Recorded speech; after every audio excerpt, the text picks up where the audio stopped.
And we are live! Yay! Yay. Welcome to OreAni, 2014 fall season, part 2. With us, we got a larger crowd. Makes me super, super happy. Let's see here. Today, I'll introduce you guys again. Albert. Hello, Nyampasu to you, sir. Nyampasu. We have Jihav. I'm back. Oh my gosh. It's been a while. Nyampasu to you, too. Welcome back. Jessica, the Otaku Hime. Hello. Nyampasu to you. Nick. Hello. Hello. We have Sean. Hey. Please do it. Nyampasu. Oh, he's not going to do it. Okay. You'll Triply. get no Nyampasu from me. Triply with his Nutella. I kind of miss my spoon. And hopefully later tonight we'll have Tyler with us. Ooh, what about this guy? What about this guy? Aww. Look at, he's not Nyampasu enough. I'm sorry, buddy. What is it? Juan Pasu? That sounds. You got to get out of here. Is it a dog? Yes. Alright. So once again, this is a continuation from last week. We're going to cover a few more titles, or as much as we can. And today we're going to start out with, what is this called? Isaya no Kaijitsu? Le Fruit de la something. De la Gracia. So Nick and G-Right, you guys mark this as your top titles. Which one of you wants to start us? Let's have Jihav start us off. I haven't heard from him in a long time.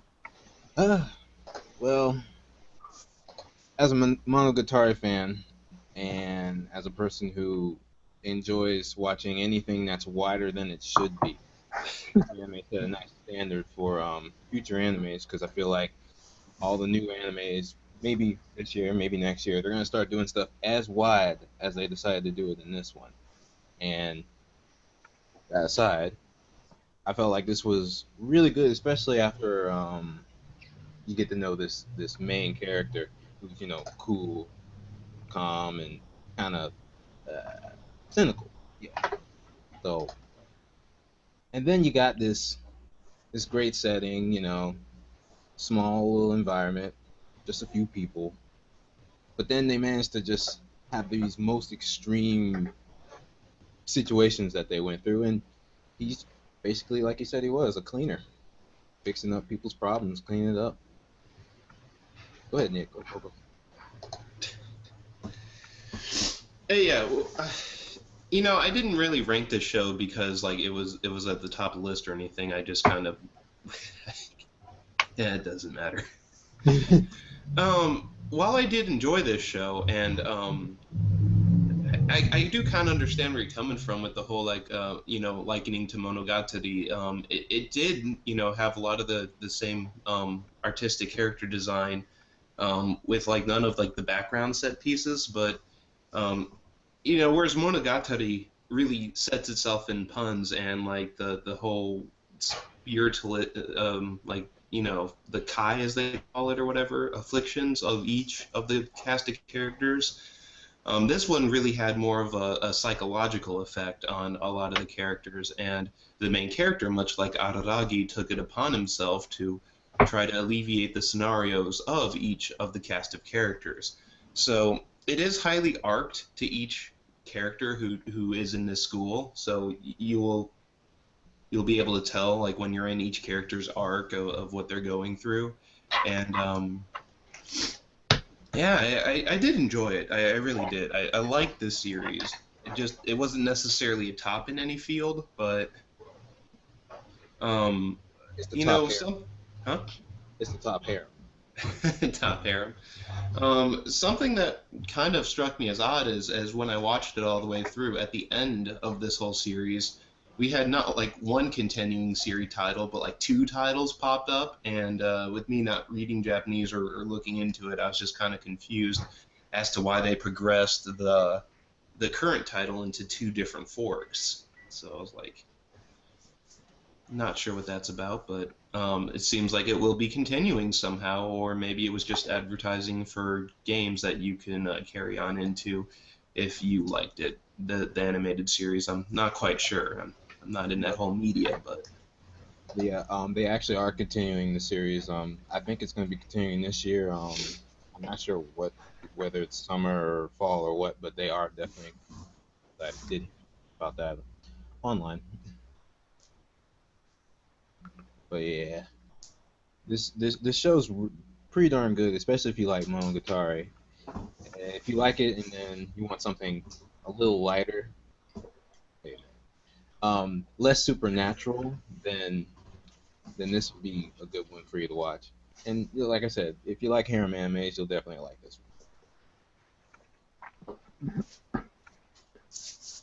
I know quite a few groups, people I've talked to were saying that because of the large screen format, that it was kind of cool because now they had a lot of space for subtitles that didn't go into the video. yeah. And also, I have to say though, some parts of it were very odd and very strange, but I know some people complained about it a little bit, but to me it was kind of interesting and I liked it. Like, there's this one part where they went kind of like a chibi form, and some people said that they didn't like it because it didn't flow with the show, but to me it was pretty funny. And I kind of, I don't know, I just didn't like how they paced the show too well for myself. I don't know why. The characters I felt that I wanted to know more about just didn't get much, and I'm hoping that with this new season coming up, or whatever's going to be coming up, that I can get more. But it did seem kind of like that sometimes it had a lot of forced fan service. I don't know if it was because of where the source came from, but Forced fan service, gosh. Do not check out the SPs that are coming out, the specials, if you don't like forced fan service. Because I checked out the special, and yeah.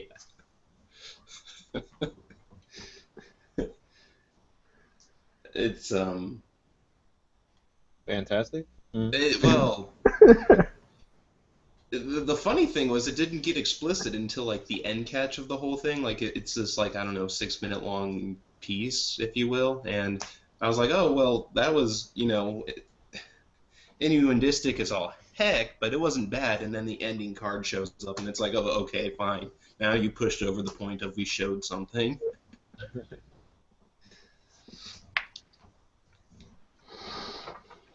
is there anyone else who wants to talk about this, or who watched this show?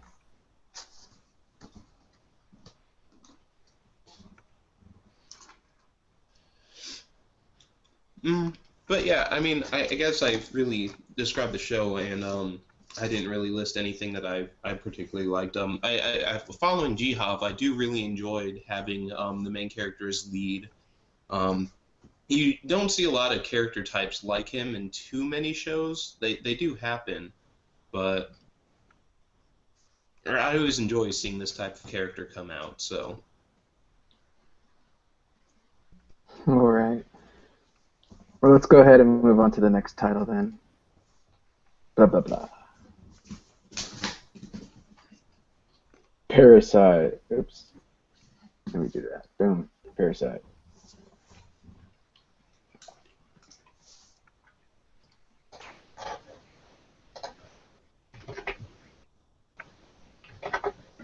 So, Sean, what did you think of this? I know you were kind of worried about it a little bit. Yeah, I was worried that it would be some sort of like battle of the week thing, but somehow it's avoided that stagnation because the main character changes so much, and his relationship with the parasite is continually evolving. Uh, and yeah, characters come and go. uh, It's fun. It's well paced. It has progression. I don't really know if it like adds up into anything like more than that, more than entertainment, but it's fun to watch. It's a it's kind of it's an entertaining power trip, I guess. So a lot of like the main character's suffering is anguish over I'm so awesome now. What do I do with all my awesomeness? Will I be devoured by my awesome? I don't know. Yeah, I don't have deep thoughts about Parasite, so someone else can we can move on to someone else. Jessica? Well, what I really like about it is, and Sean talked about that, is the main character's growth as as a character. Is that he starts off with just this, wee kind of Megane type character who can't hold his own in a fight, and at least at the point where we are now, he can take out a parasite itself with Migi being asleep. But at the same time, that's at the cost of his humanity. And there's one scene that really sticks out in my mind to showcase that is when the puppy was dying and he picked up the puppy and held it as kind of so the puppy didn't have to die alone, which was very sweet. But then he takes the animal and throws it in the dumpster because it's no longer alive, it's just trash. That was in his mind very logical and detached. And that upsets his kind of little girlfriend. And I thought that that scene was very important to show where he is right now. He's somewhere in the middle between human and parasite, where he kind of feels emotion, but he's more worried by the fact that he doesn't feel a lot of emotion. So that's all I got. He is the perfect manly man. He no longer sheds tears. Anyway. Okay. That was actually one thing that started to annoy me, even in the books, where he's always, I can't cry, why? Wait, no, I can't cry. This is really annoying.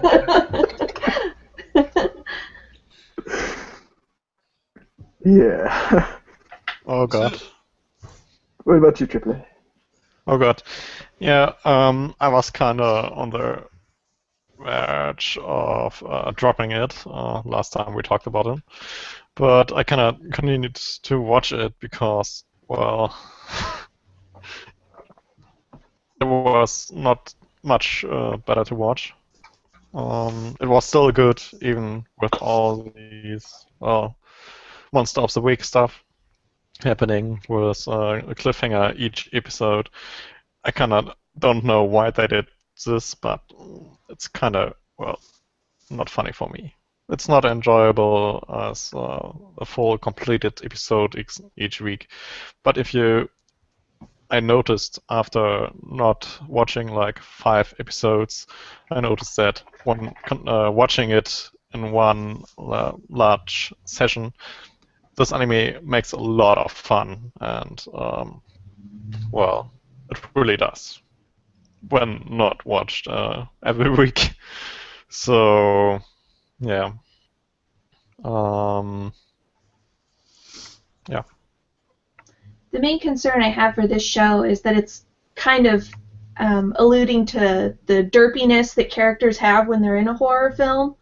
Because there's one girl that, I'm going to talk to this guy that I think might be an alien parasite and ask him if he is one, because that makes a lot of sense. And I'm worried that that's going to crop up again, is that people do really stupid things when they're confronted with horror, and that always bothers me. So if anyone's read the books, I don't know if it gets worse that way. We can't say. Oh. Will be a spoiler. Well, maybe Albert will say something about it.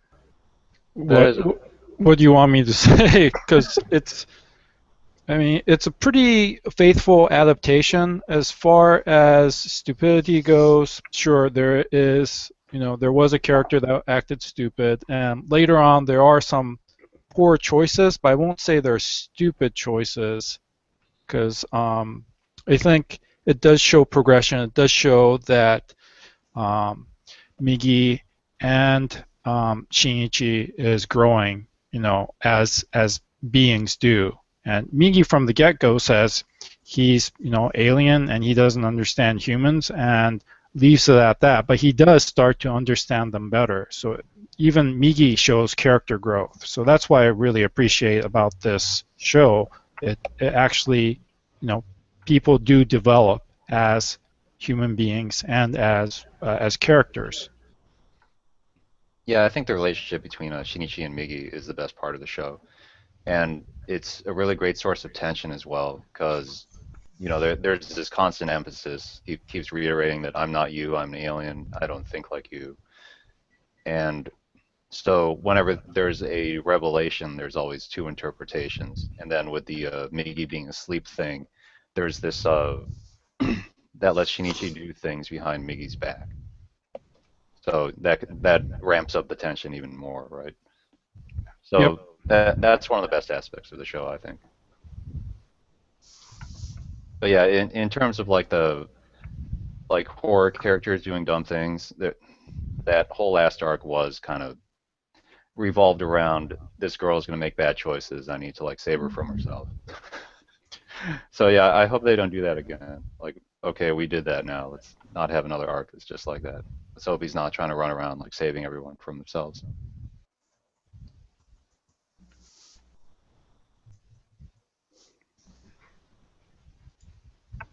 All right.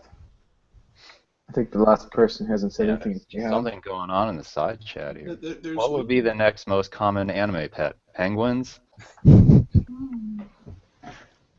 How many penguins are there? It's Pen, Mawaru penguin drum penguins. Mm-hmm.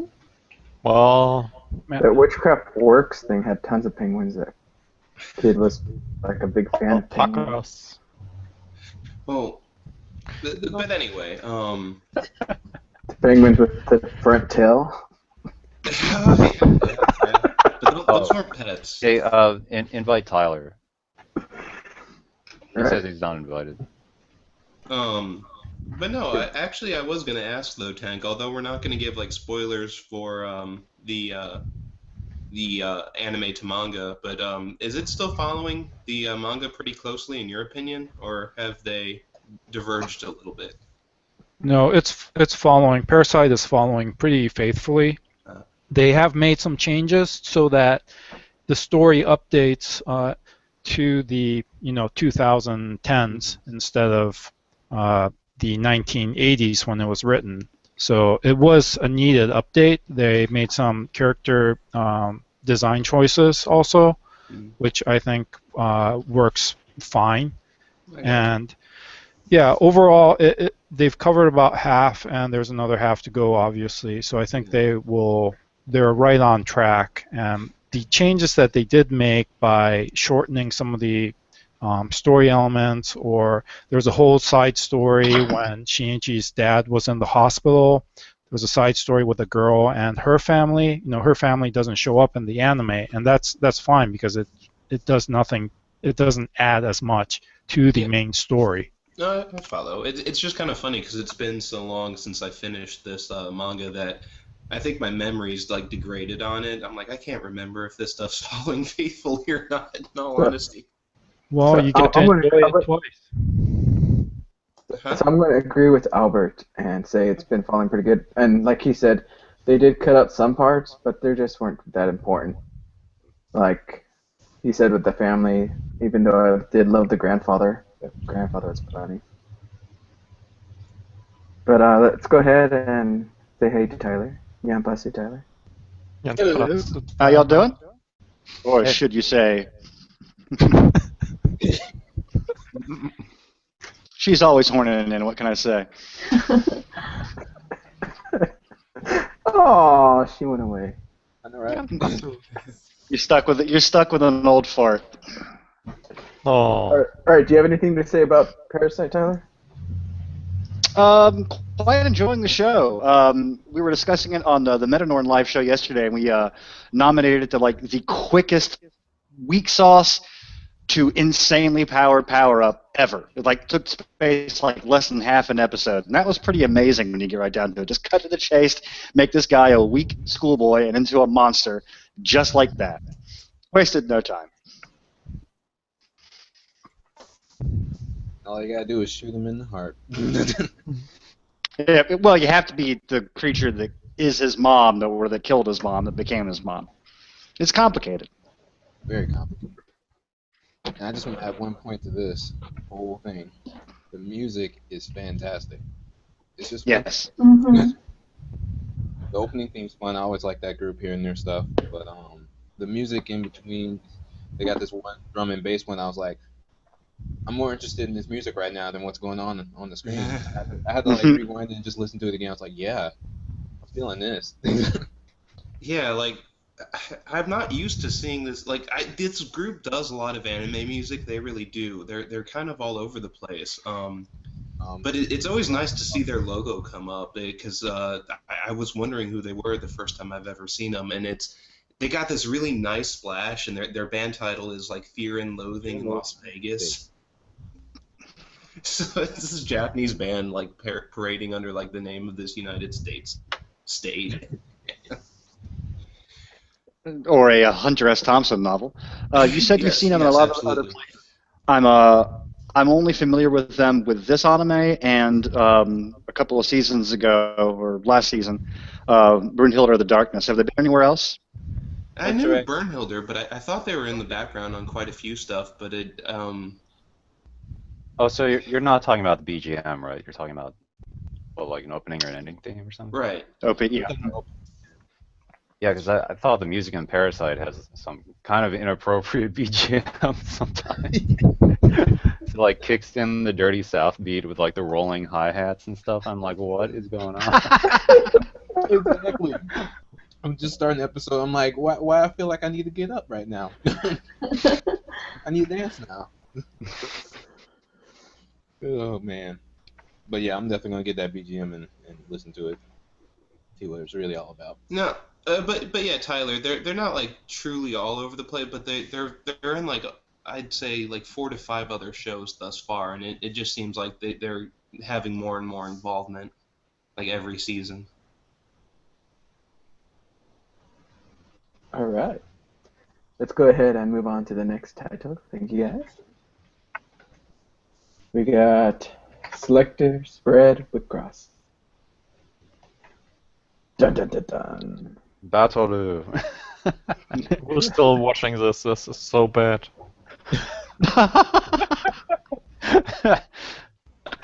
It's an Okada Mary show. I mean, you pretty much know what you're going to get into Yeah. once you see that credit. Oh god. It's the sophomore slump. So who Um, marked You know, I covered it week to week, and it was, you know, I think it's a lot more fun to cover a show sometimes than it is to watch it, just because you just kind of excuse yourself and you get to kind of put a balance on it more so than being able to dismiss it. But you know, now that I can kind of toss off that coverage after a while, man, its weakest thing that it ever did, the weak sauce of Wheatcross was Rue was the best bachelor ever, or so they say. Since we didn't know jack about the card system, we can't really measure that, can we? We're just informed constantly. You're the best bachelor ever, but you know we don't have any sort of discretionary measure for that. It's just, you know, we have to trust them. Mhm. That to me was kind of unraveled it week by week.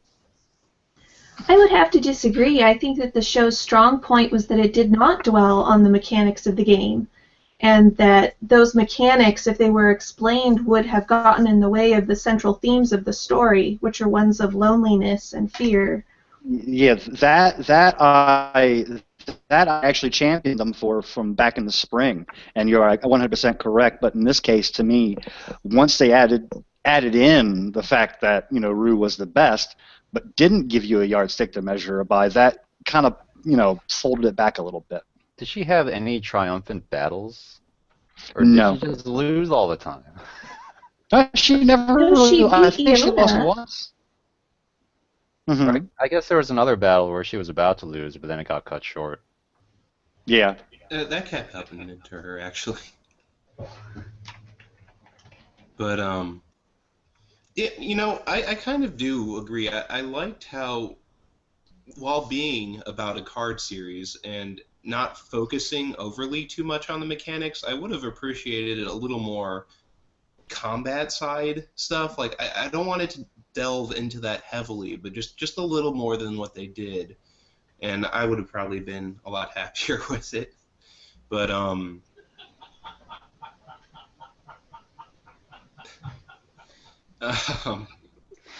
That would be my husband laughing. it's fun, all right. Sorry. But can we understand what your husband is saying? He's just laughing. I'll let him know to shut up. No. No, you don't know. It had been funnier if like we were doing something at the time. Oh gosh, well he walked in on me when I was watching the ending theme to Hyperdimension Neptunia. I got in trouble for that one. I remember that one. Follow the bouncing opie. He goes, "What the hell are you watching?" It's I quality, don't really know. son. It's quality. And plot. So why would he get mad at you for that? He should be Oh, like, no, join? it wasn't like a mad. It was just a... Sarcasm. Well, you're watching without me, kind of mad, right? Yeah, right. Do you want me to wear something like this? Anyone else have anything else to say about lacrosse? I think it's over, right? It's over, right? Because I can't have any Yeah. more of that. Yeah. Hopefully. That was some great torture, though. I enjoyed the torture. It was good. I thought there was a whole nother season. No. There can't be. No. No. Well, they're probably going to sneak an OVA in there since they Oh, gave no. it that kind of ambiguous ending. So they might have an OVA or an OVA series or something like that in there to where the two finally meet, and it's not that kind of cheap ending they gave it. Are you sure? Because my understanding was it was going to be in 3 parts for the anime. Something happened at the end of it. They changed up the title again somehow. I thought they did like just a complete thing, but I might be able to pull it up real quick. I remember at the end of Selector Infected, they announced Selector Spread, like right there. Yeah, that's what They revealed that title. And they didn't do that this time, so. Oh, they did something, I thought. This anime would have been so much better if it was like Pharaoh style. Favaro! Okay, so apparently what they did was they just had the word selector floating on like a giant widescreen. It was Project Selector.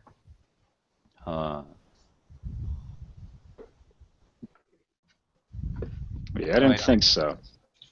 I think the height of the second season for me was like when they visited that author or something, and then they sort of revealed the horror of having to live under somebody else's wish, like having to try to fulfill their wish. Mm-hmm. So that was the most interesting part, and then it started delving into I think her name was Mayu, like the big bad. Mm-hmm. And her story was so abstract that I just couldn't connect to it. I liked her as a catalyst for like all this supernatural horror that they would impose on these fairly human characters. But then she herself, like, she's too abstract. Like I couldn't I couldn't relate to that. Yeah, I had to resolve myself to saying, but she was haunting the card game. Yeah, yeah. She's But it's also her I backstory. It's just like so outlandish. Like she doesn't seem as grounded as all the other characters.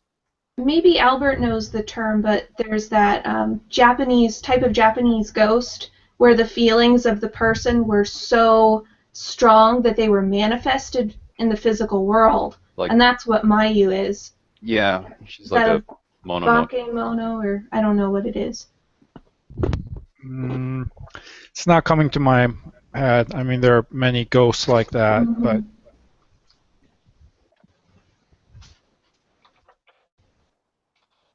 Well, shall we move on? Tank? Should we, I guess?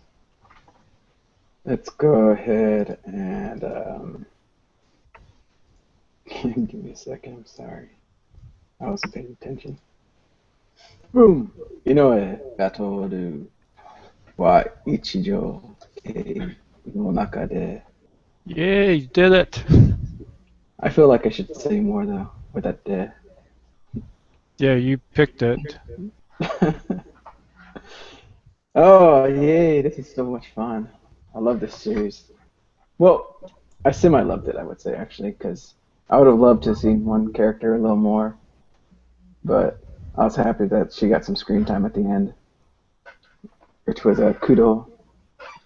The show's been pretty fun, interesting, seeing how they live their lives and go through, and you do learn a little more about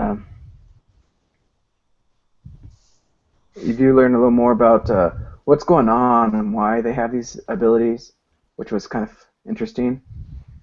And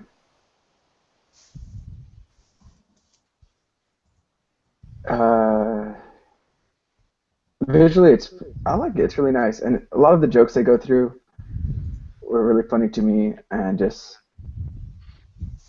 the kind of humor that I really enjoy. I have to say, like at one point where he's like, "I'm ignoring you. Don't talk to me," and he's like, "Well, I have to talk to you for you to ignore me," type of thing. And they're going through this whole little skit going back and forth, and that was just hilarious. Just humor like that just really gets me. And also, I noticed a lot of people liked it.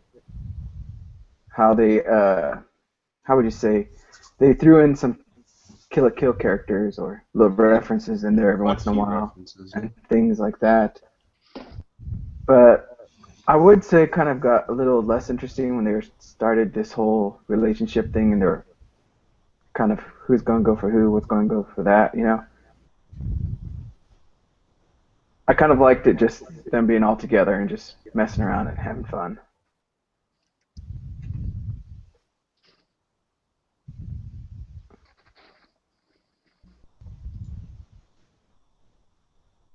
Anyone else want to add anything, or? Yeah, I do appreciate the direction and where the show's going.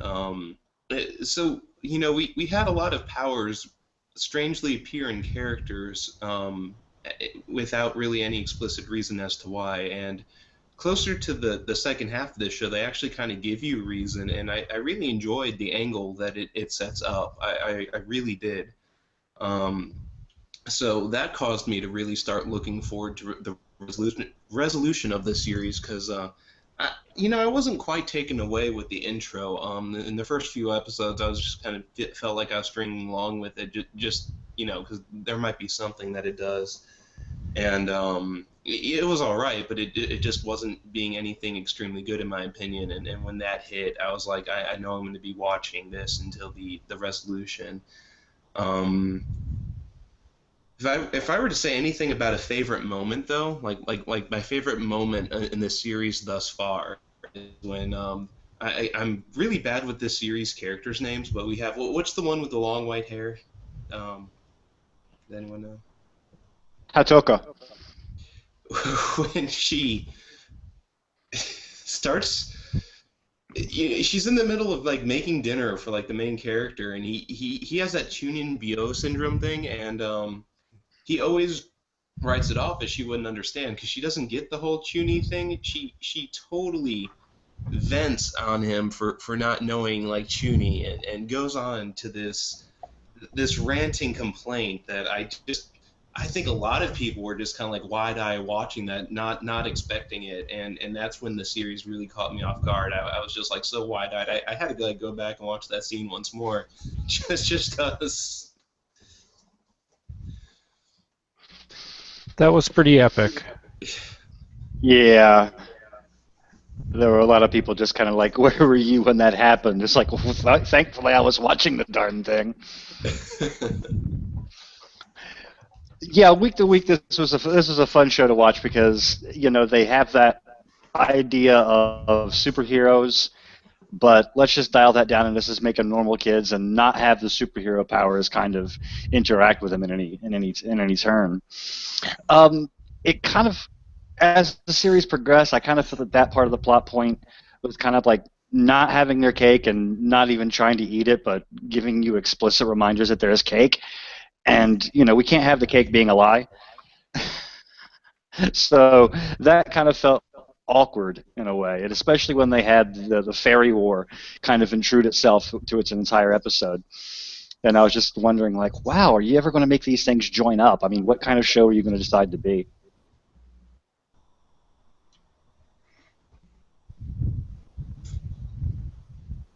Well, from what I understand, it does follow the light novels. The Mhm. fairy war part aspects do kind of drop on occasion into the series, so um, it's still ongoing. It hasn't been resolved, but they have standalone episodes or chapters where it's all about the background story, especially with Hajime's group, Fallen Black. But you know, it's hinted that he wants to save the literature club members as the last boss fight, right? Because they, for whatever reason, have extremely powerful powers. So he's looking forward to the end battle, but he's trying to get rid of all the other non-worthy opponents, Hmm. apparently. Yeah, you don't see a lot of Fallen Black's real powers, except for his, which is to basically just suck you out of the game, like totally. And so, yeah, comparatively so, the rest of them do have some pretty awesome powers, except for that dink on screen right now. Yep. I have the So- power to make it light, or I have the power to burn my freaking arm off. Spoiler alert. Oh, But yeah, it was a fun show. I wrote about it, trying to write about it every week. I'm actually haven't posted the last episode review, but ended up being quite enjoyable. It is clearly obvious in certain episodes and certain scenes that Trigger used all their little tricks to, cut cost. But it was done, I thought, artistically, and it wasn't cheap and outsourced like Twin Tails. So I had no problem with it. I understand some people don't like the fact that there was a lot of static shots, or it's the same shot with different words on top, which means you don't have to redraw the entire scene, right? So I understand that people were like, this looks cheap. But you know what? Compared to Twin Tails and what could possibly go wrong, as we've seen in Shirobako and Jiggly Jiggly Heaven, right? So it's amazing that they actually, came through and with a consistent look, finished this project up. So I think they did a terrific job with what was available within their budgets and on schedule. So I appreciate that fact, and I wrote about that during episode, I think it was 9, with the massive Hatoko rant. So I'd say go check it out if you're interested in the show at all, or want additional, at least one reviewer's insight, mine, in the Anime Talk community on Google+. And of course, if you love Trigger, because everyone loves Trigger. Well, they're still pretty new. Yeah. Well, they're made of older parts, though. And I've got already my signatures.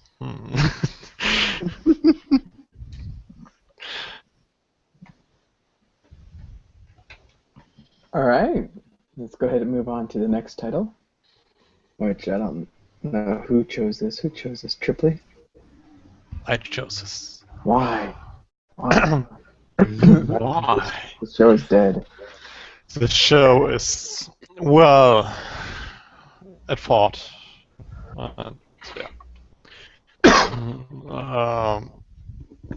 As we know, the first season was like, well, the first part was really, really nice. The second part was okay-ish. But the second season began with being, well, it's built a little slowly. It was like, well, let's have a little bit of fun. The second part was like, well, let's have a little bit more fun. And the last 5 episodes were like, oh my god, I can't get the tears out of my eyes, something like this. And the last episode was like mind blowing. It might be one of the more or most epic moments in the season that happened in Sword Art Online. And I was really surprised with the ending and the background story. It showed a lot more of the characters than the main characters than they usually have in the show till now. But the last part was really mind-blowing, and if you watched like the first part of the second season, like many did with the first season, and then thought, well, there can't be something new, the ending it's worth it. It's really worth it. Hey Tank, remind me, did you read this far in the story from the light novel side of things, or did you stop reading before this arc happened? I actually started reading the book. I saw a little bit of it, heard about this new character that was supposedly better than Kirito, whatever. But then I kind of lost interest and I put the book down. Never continued. Okay. Never finished it. You know, I just wanted to say that I think, from what I remember of this series, if you want to mark this as spoiler territory, then all right. But I think they actually kind of deviated from the light novel a little bit here, and it intrigued me. I brought it up with a friend of mine. So ultimately, we have this guild, if you will, this what were they? Sleeping Knights, and they wanted to get their names to appear on like a boss clearing field for their own reasons, as described by the series when you watch it. But what I remember happening in the light novel is that they were unable to successfully do it with like 6 or 7 members, whatever the minimum is that they were trying for. Like they just couldn't clear the boss. So what I remember ended up happening was they brought in a whole clearing battle, and they simply let each member of the Sleeping Knights head that group so that their names would appear in order on the memorial. And, you know, so I think if I remember reading, and my memory didn't like simply degrade or anything, that while their names did get to appear, it's not in the way that the anime the anime kind of shortened it, made it a little more optimistic, is what I think happened. But I kind of would have to go back to reread to reaffirm, and I don't really want to do that. For brevity's sake, I think they had that would have been interesting if they would have had each member of the Sleeping Knights lead off a group. But I can imagine, for brevity's sake, for the sake of the anime, just having it very contained to just those members. Right. I was just saying it would be interesting that there is so much of like one major battle point of difference between the two series, the light novel and the anime. But you know, that's just as I remember it, and I can simply be misremembering it. But I'm pretty sure that they tried and they could not do it, and because the clearing group would come right behind them and then keep progressing bosses, and the bosses would get more and more difficult, so that they just had to get a big group in instead of doing the. I don't know if they had to do that whole battle where Kirito had to like come in and you know, fight that massive forming party to allow the group through, basically. I don't know if that happened. I can't remember if that actually occurred or not, but that could have been in place of calling, you know, the everyone in to do the whole boss clearing thing.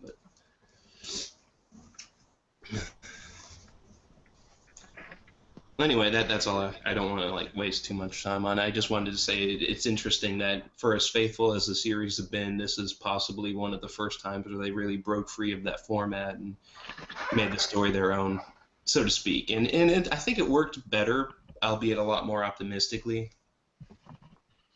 Well, there are a lot of elements that come from, you know, a background that you kind of have to think, you know, what's going to work for television, what's going to work for the anime medium. And so they have to kind of make what decisions do we put forward?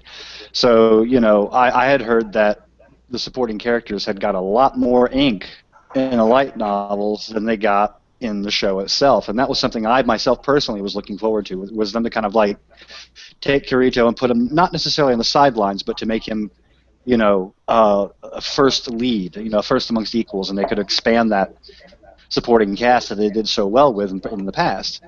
But once the time the Caliber arc came up, he just basically soloed the dungeon with them kind of in the background, and that kind of ticked me off. So it does make me wonder exactly, what are they leaving, on the cutting room floor before they even get the script.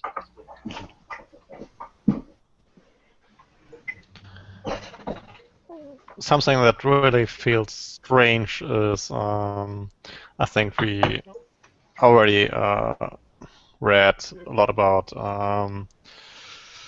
the sex scene during the first act, and I still think Kirito and Asuna still treat each other as they've never had sex or something like this. And the TV show, kind of portrays less, well, will like each other less. Yeah. From what I understand by canon, Chapter 16.5, the one you're talking about, does not exist canonically. It's just kind of like an indulgent story that you wrote.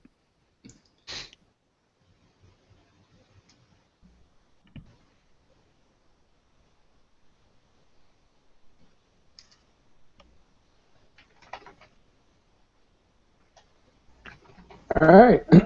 So that's it for Sword Art Online 2, which is now at the end. They didn't make any hints at continuing on, did they? Not immediately, but there is still yet more content in the Sword Art universe. Yeah, I know they have a few more books, so.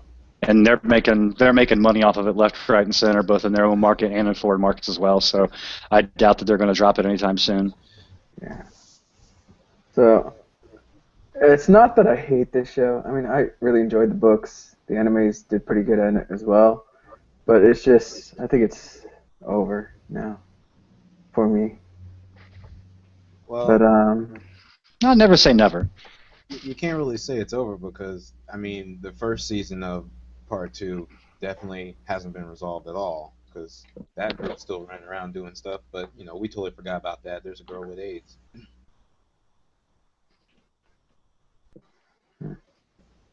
What? well, let's go to the next one. Let's go to the next title. Taitoru. Because of Nick. Because of me? What did I do? Gundam Build Fighters Try. How can we talk about it? How? Wait, that's the one where they build those little Gundam, right? And they fight? Or yeah. try to fight? This is like a second season of it. Goodness. Is that why they picked Try for second season? Well, I think it's just like an interesting play on. There's the first series premiered around like single fighters. The first premiere season had 2 co-operators of 1 unit, and this season it operates around specifically battle teams of 3 versus 3 tournaments. So I think they're really just doing like the whole like try, like because like a triangle. There's 3 points, and you can see the 3 points of color in the title there, blue, red, and yellow. And I mean, it's a very nice continuation. It definitely takes place a couple years down the line, and with a new cast of characters, while the old cast of characters do make appearances, so you get to see what happened to them in current day, although albeit only a few years of like I think 7 years maybe have gone by or something like that. Maybe not that much, maybe only like 3 or something, but it's as shonen as the first series was, and if you like the series at all, or if you like shonen shows at all, I really recommend it. Back On did the opening again, and they did a really nice opening again. They like to use their opening music in episodes to like do the whole like stir on the battle with music, but I still think it's a very enjoyable project. Yeah, I would agree. I've been watching it. I actually enjoy it more than the other Gundam show going on, Tomino's Gundam Reconquista and G. And it is very shonen-esque. You don't really need to know all the Gundam lore to enjoy this show because the focus is around, you know, the team, the three kids, as they try to advance to and win the national championship in their division. But you get the cameo. It's been 7 years, so you get nice little cameos from the first season veterans. It's mentioned that some of them are still fighting, like the Italian dude. There's no mention of what happened to Sekai, so yeah, there's still a lot more to be revealed. But if you like action, it's lighthearted enough. Also, I think their English has improved, so it's not as awful as the first season where it's it's a desert setting and the announcer is going field desert like it's a dessert, So yeah, if you like mecha action, a little bit of comedy throw in, lighthearted shonen action, check it out.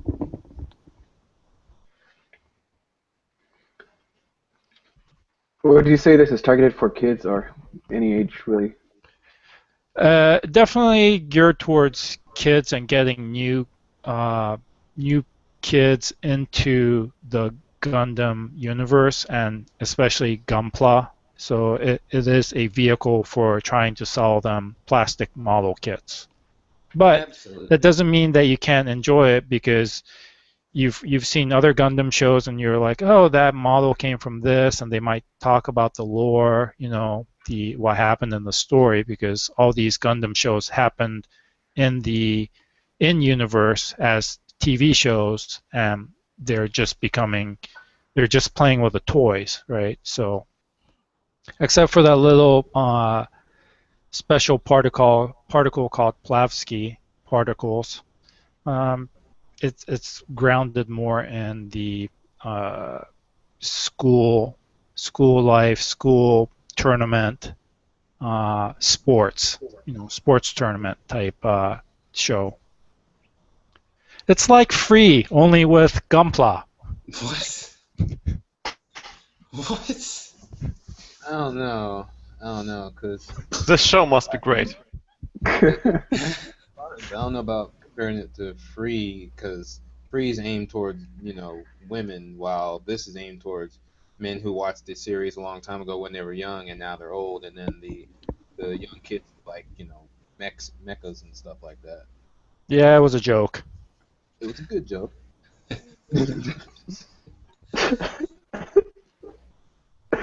I just like that car scene being just the first part of Animation Night, and they didn't go any further in the song.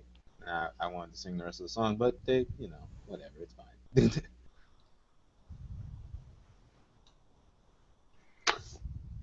Okay, so let's go ahead and move on. That was Gundam Build Fighters Triangle. Let's see here. What do we got next? Ooh. I will become Twin Tails. I so wish. No, never mind. Pigtails. You heard it here first. Henku wants to be a twin tail. Oh yeah. No, I don't really want it. I want to see Nathan. One must say the Mason petition failed, sadly. Well, it's still technically ongoing, but yeah, it's actually up in the air if the con will be attended this year. So we might have, even if it was successful, it might have had to have been disbanded. All right, I've only seen one episode of the show, but I have to ask. I think, like, episode 1 was awesome, and I figured that's the pinnacle of the series. I'm not going to watch the rest of it. Was it the pinnacle of the series, or was there an even better episode? No. But then episode 11. The last episode, maybe?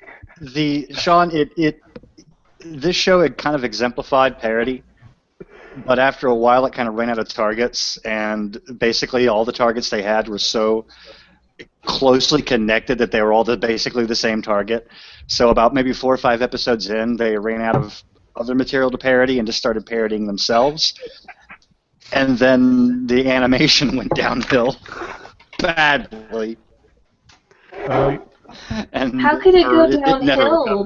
The first episode was pretty poorly animated. You're saying it got even worse? Oh my God, you haven't seen, have you? I only watched the first episode. Yeah, hold on I a second. I'll show you what it looks like. Oh my goodness! I mean, you're embarrassed to be you're embarrassed for the medium. It's just like She's like, make. All right. So I figured that they went through their own logic. You know, if you believe in the Twin Tails, anything is possible. This quality, it's so awesome. Yeah, so this is a screenshot that I took. I mean, it wasn't like having the 6 characters fingers start on a to look hand. like. Here's they completely derped out. Oh my gosh. Yeah, there you go. Face Oh. not quite right. I think I'm missing the here it most comes. hilarious one because Put Yeah. if in you Ken Goku. It seemed like Tail Yellow got the worst of it at times. no, it was this one. Oh. Oh, this is.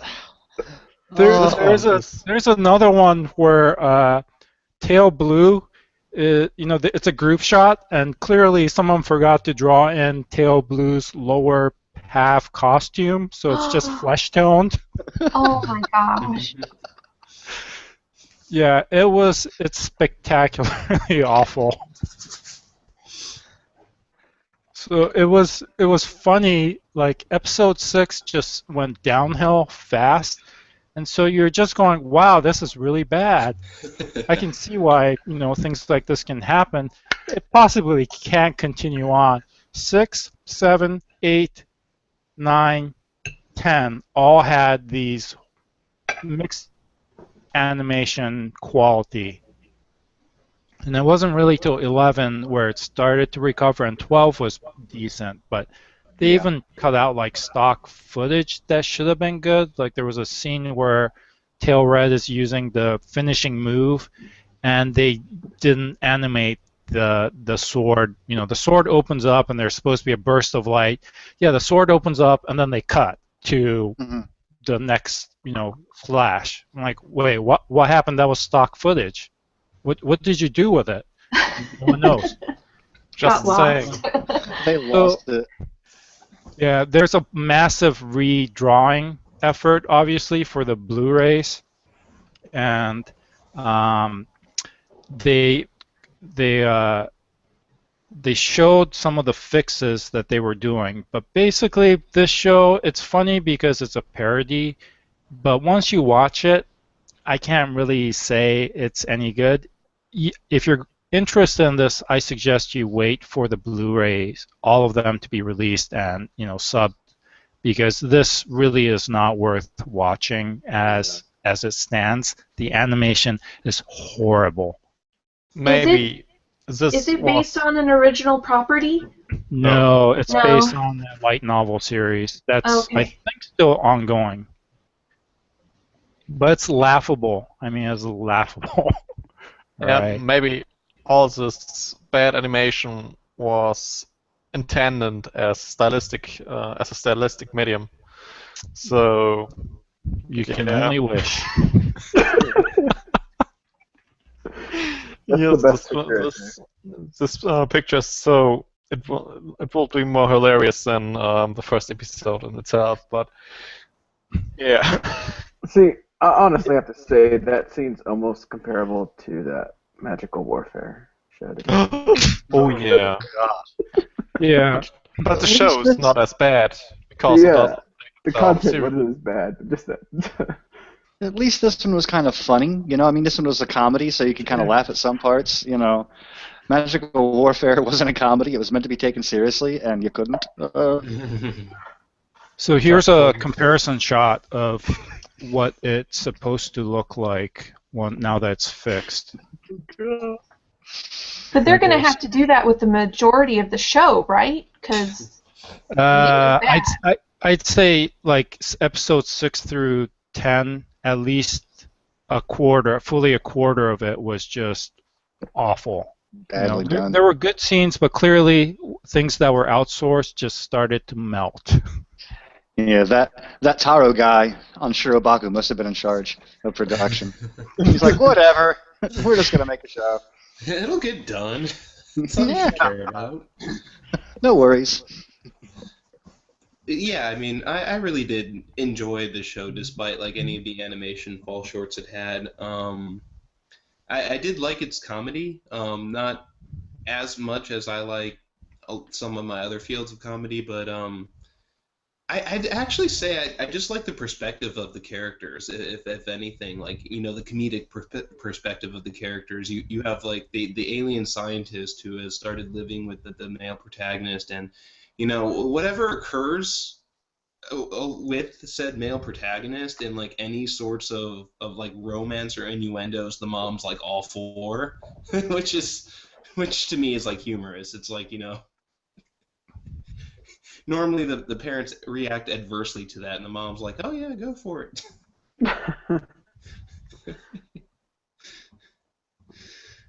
So I enjoyed like that side of the comedy more so than anything else. You know, the combat I wasn't necessarily all in on, and you know, wasn't great at times, but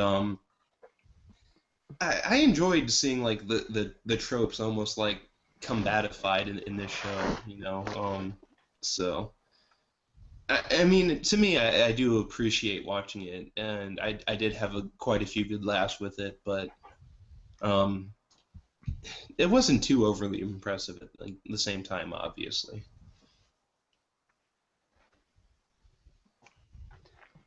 Sounds like a show that should have been an OVA. There's a lot of things like that, aren't they?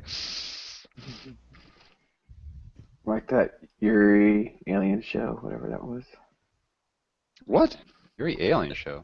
That was an OVA. Are you saying it should have been an anime? Oh, kind of like that. Naoko-san? Yeah. A small Yeah, little that's OVA like pretty that. great. Which show are we talking about here? It was a 2-episode OVA called Yuri Seijin Naoko-san. Ah, yes, I have seen that. That is brain damage. It's complete brain. Great show, though, saying that, but it's brain damage. All right, let's see here. What do we have next? It's a guy, A lie a whale, in April. a dog, and a cat. There it is. What are we talking about? What is this translation again? A lie in April or something like that? You're lying, April. Yeah. So, when it comes to background music, this is the show for me. I love the BGM on this. I've mentioned it before, the first video. And as the show progresses, I find myself finding a little more tunes and notes that I just absolutely love. That's the biggest highlight for me of the show. So you are talking about the BGM, right? Like the background music, not the actual music that they play during the concerts? No, the BGM, yes. Okay. Like in one of the episodes, I can't remember, it got me so much that I went to Nico YouTube trying to find any of those piano composers that play some of those, that transcribe them, and I couldn't find the one song I loved. So I ended up trying to sit there in the piano try to play it myself. But I couldn't get it because I'm not that good. But I'm still waiting for some people out there to make that. But yeah, other than the actual show itself, the one thing I remember is that there were certain parts of the fan community that absolutely hated the show because it condoned bullying.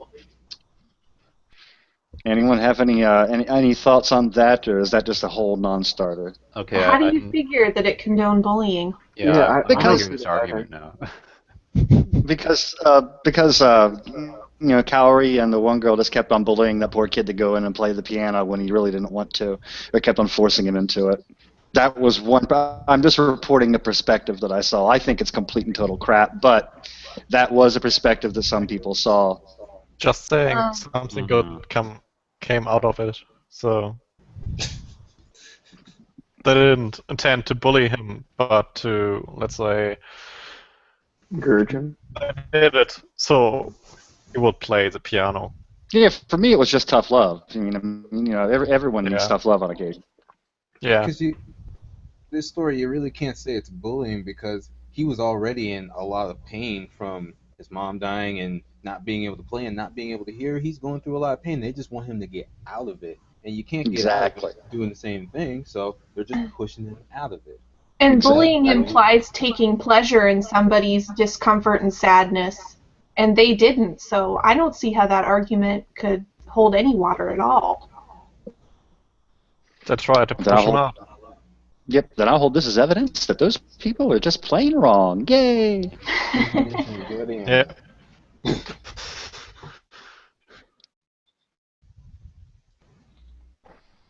But other than that, it's a terrific show. Very well animated. I thought it was. It's been a lot of fun from start to finish. Episode 2, I really do wish they could kind of pull it back up to just that excitement level. Even though it's just been barely below that, I wish they'd surpass it at some point. So I'm hoping by the time it comes back from the season break, it'll rocket right up to that point again. Because her initial performance was amazing.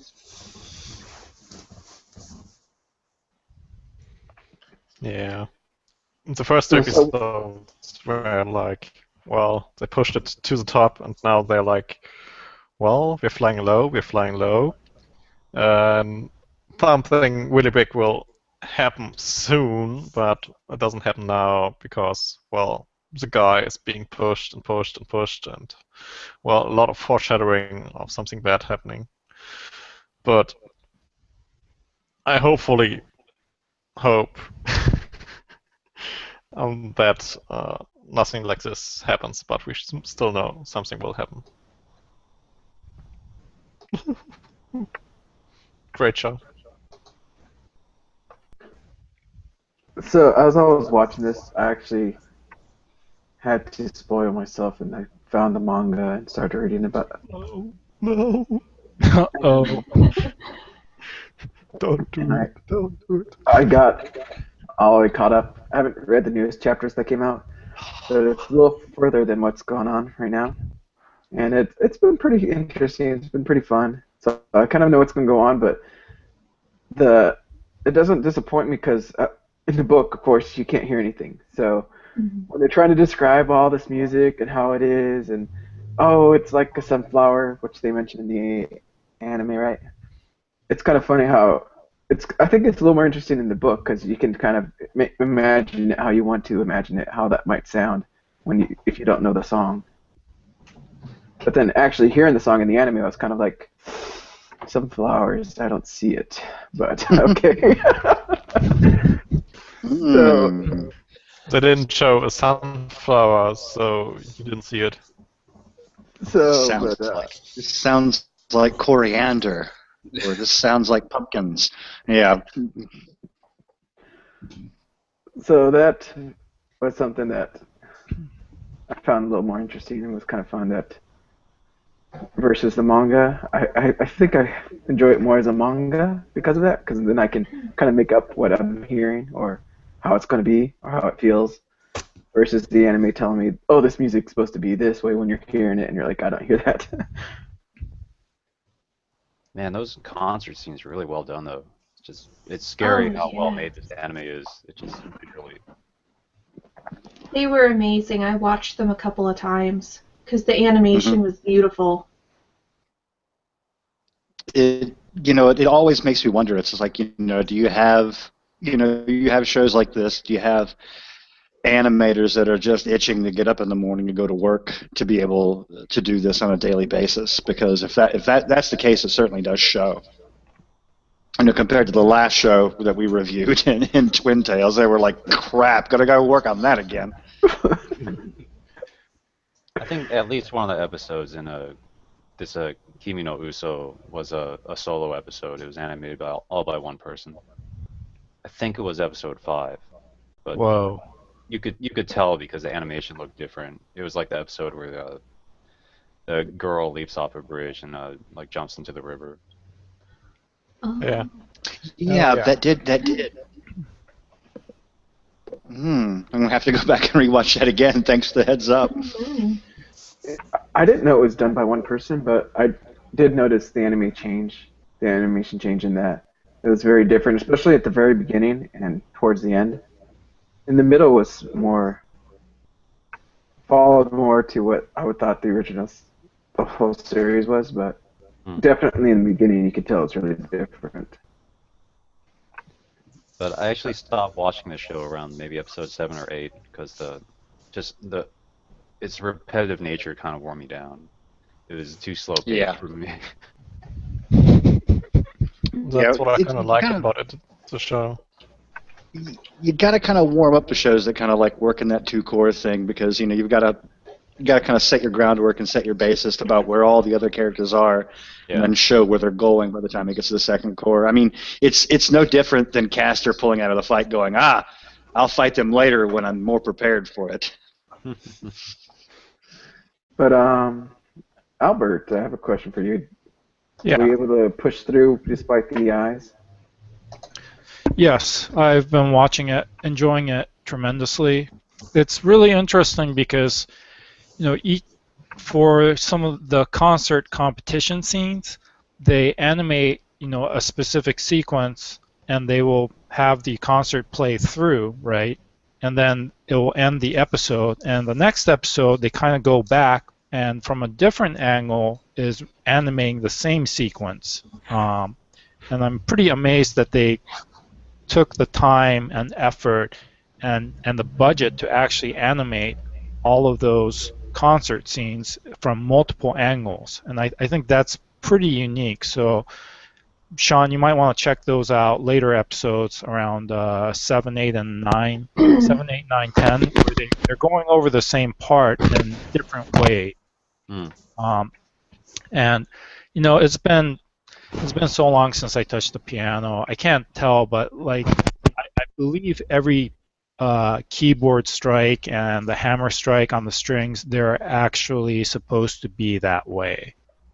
So the amount of detail that they put in is pretty amazing. The other thing to note is that this series, the 2nd core, will finish and end the story, and is supposed to be concurrent with when the manga ends its series. So the collective volume, I think, is being published in April or May, but the actual series is going to end just as the TV series is going to wrap up. It's going to be the same ending, from what I understand. So there's a lot of fan excitement from both the manga and the anime side to see what happens to the story. And I have some theories based on all the foreshadowing that's occurred. So part of my enjoyment is to see if that's going to pan out. But I think that the animation quality has stayed extremely high. So I'm looking forward. I'm hoping that there won't be that 2nd core. If you push through directly from 1st core to 2nd core, sometimes there's a crunch and there's a drop in quality, and I'm hoping they can avoid that and keep it all the way up. They've been on break the past 2 weeks, haven't they? They haven't had anything since a couple of Thursdays ago. That's because of the New Year's, yeah. Yeah. But they should be starting right back up. And the Noitamena slot. So, one quick thing. If anyone can find that piano music, episode 8, right after the center or mid. When I find it, I'll The definitely catch. inform I want that. I want the music too. Oh, and I think the CD's coming out on the 20th this month. The soundtrack. Yeah. I'm definitely getting myself a copy. So, any more to say about this? Looking forward to season 2. Yeah. The rest of it. The only awkward thing I thought about this show is that they gave the cat eyes. Eyes. They gave the cat eyes, and that looked. How dare they? That's cute. Let's see here. What do we have next? Hmm. Karen Senki or something like that. What are Yep, 3D. you? This was just short, right? It is. It's like a 10-minute short. And it's all CG, so you need to be aware of that. Having said that, I really enjoyed it. It is short. The CG actually works for me. It's a very different kind of style than, say, Ronya that's been airing right now. So, and it's done by a couple of folks that, let's see, the director is the one that did Sakura Tyson. Sakura was a Wars Battles. Um, and let's see. So what I enjoyed about it is that they were able to cram a lot of storytelling in just 10 minutes each episode. Now the later episodes got a little bit harder to follow because they, would start off with a flashback. You weren't aware that it was a flashback, or you would drop a different character and follow their perspective. But overall, it's a pretty rich, detailed world that they worked out. The animation for CG is very well done. I really appreciated all the effort that they did um, in doing the correct lighting.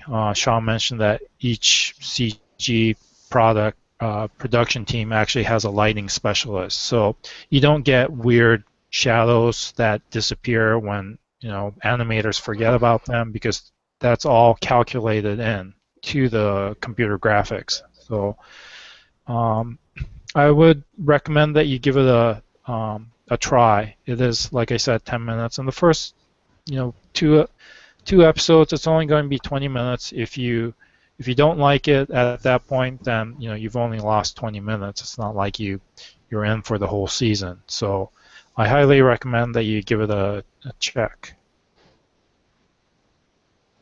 I guess for me, like Kaden Senki is trash, but it's fun trash. There's a lot of variety to it. Visually it's well done. Like even though it's CG, but it's like motion captured. They just go all in for the CG. It looks more like so it's more like a video game cutscene. It doesn't look like some sort of anime wannabe kind of thing like Polygon Pictures does. And yeah, with the limited time that they have, they really try and cram in like as much storytelling as they can. It's non-linear, so it's always going back and forward in time, and it's like, okay, you got a glimpse of this character, but now we're going to give you the backstory. At the end, it did kind of lose me. It's like it's almost as if they lost an episode, and there were some things I didn't get, and then right at the end, it's like all these disparate characters suddenly get together, and then they have to save the city from destruction, and something about that felt like it was unearned and rushed. But up to that point, it was fun, just by the sheer variety and the retroness of it. Like Kaden herself was like anime warrior babe of the sort that that makes me think of the '90s. It didn't seem modern at all, which was Tomb fun. Raider on you. Anyway.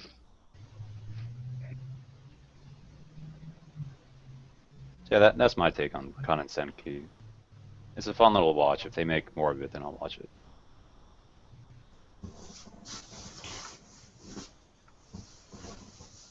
Anyone else have anything to say? No, I pretty much don't have much to add. I did notice that it does become a little more difficult to comprehend when it starts its like extremely disjointed storytelling, but I think what I took away from the series is much the same as Sean and Albert.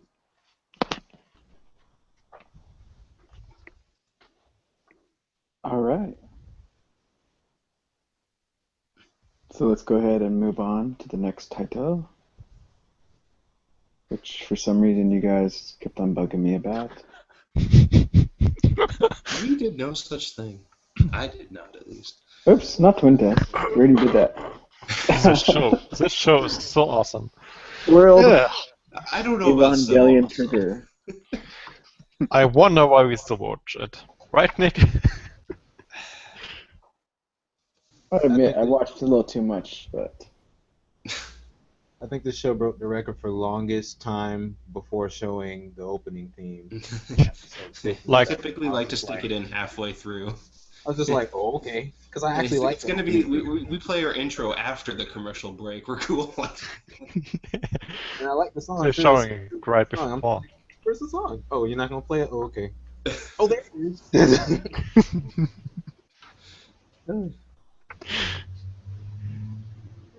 The show is just funny because it's not, well, it seems so normal while not being the normal anime we normally get.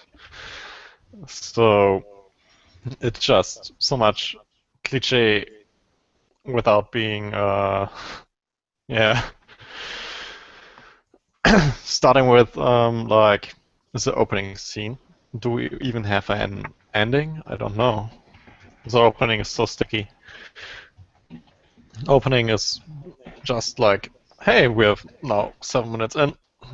Hey, opening? What? New episode?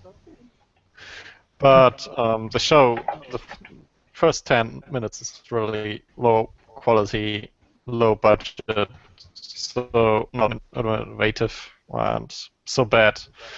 We just wondered why we watched it. And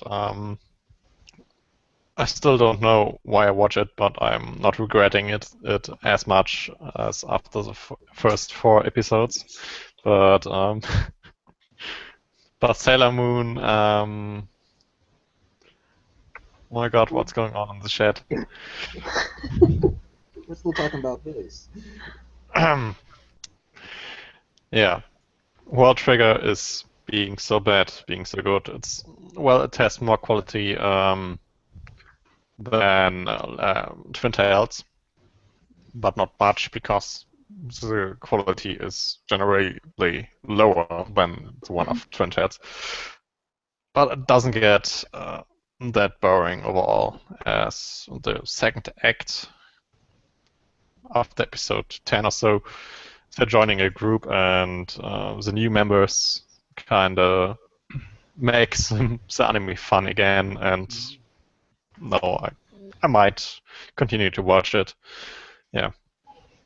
How's the story? Is it pretty shonen typical? Yeah. Yeah. Sorry. There's not too much. You There's not expect too much to story. take away from someone wanting something out of the story. Essentially, what happens in this show is we are rushed into this explanation of how interdimensional rifts sometimes open and enemies known as neighbors come through. One of the characters who appears early off in the series is actually said to be from that other side, and that's what really kind of makes the combat a little one-sided. We do have a specialist from the other side who kind of comes over, who is targeted by the organization that defends the world from these dimensional rifts that open. And although he harbors no malice towards the world himself, he simply is he is investigating the world based upon a rumor that it might be able to help him out with his own personal motivation. But I do agree. In the premiering few episodes, when you're really just rushed with kind of like the pointless combat of, oh, we're being attacked by like aliens from the other side, if you will, there wasn't a whole lot of intrigue it harbored for me. The action wasn't particularly that great. It did feel rushed, and I was on the point of considering if I was going to be continuing with it or not. But towards the middle, it does actually kind of improve when things start getting explained and you're introduced a little more to the story. And the amazing, well, not the amazing thing about it, how diverse it is, how this energy called Treon, how it can be used, and the the mechanics behind it, while themselves are not interesting, it does make for an interesting show when you introduce with the aspects that they did introduce. For instance, the Treon that they use when they do the combat, what fuels their abilities and stuff like that, just the whole combat sequence.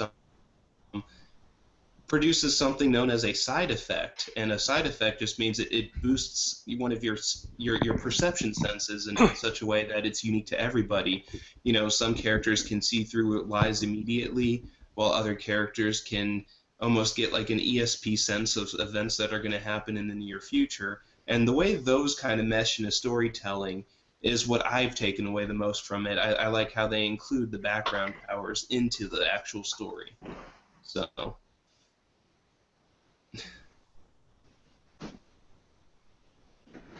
One quick thing I want to say about the battle, especially at the beginning when I was first watching it, I felt that it was really, really weird because it seemed to me like they were yelling like in their show thing, like little drop.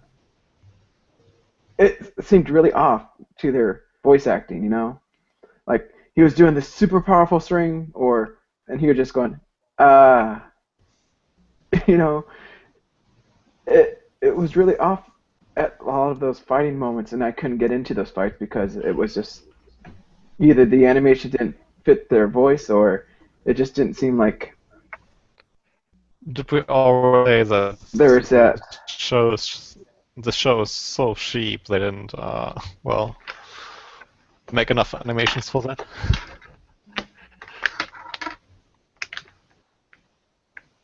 Yeah, there's not a lot of animation in this anime, so just enough for being an anime.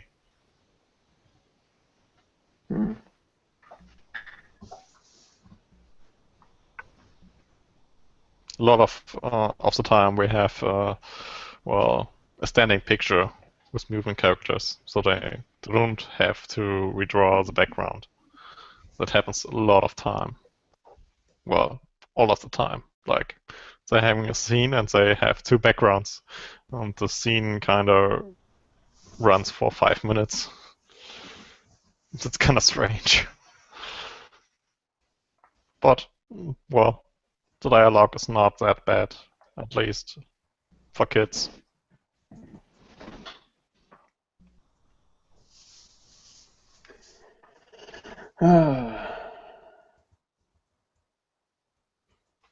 Do we want to switch to the next anime? Yeah, let's go ahead and switch to the next anime. What is it? I think it's Sailor Moon. Sailor Moon. Jessica, you gave 5 points to Sailor Moon, right? we have to confirm these numbers now. The spreadsheet's all dubious. Maybe I Oh, should boy. sing the song in German. Go Really? for it, Tripley. Wait, I need my music. Wait. Ooh, I've got it. It's so awesome. Sag das Zauberwort. Oh, that's enough.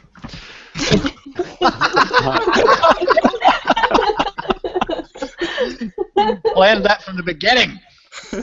Yeah, that's We've been had.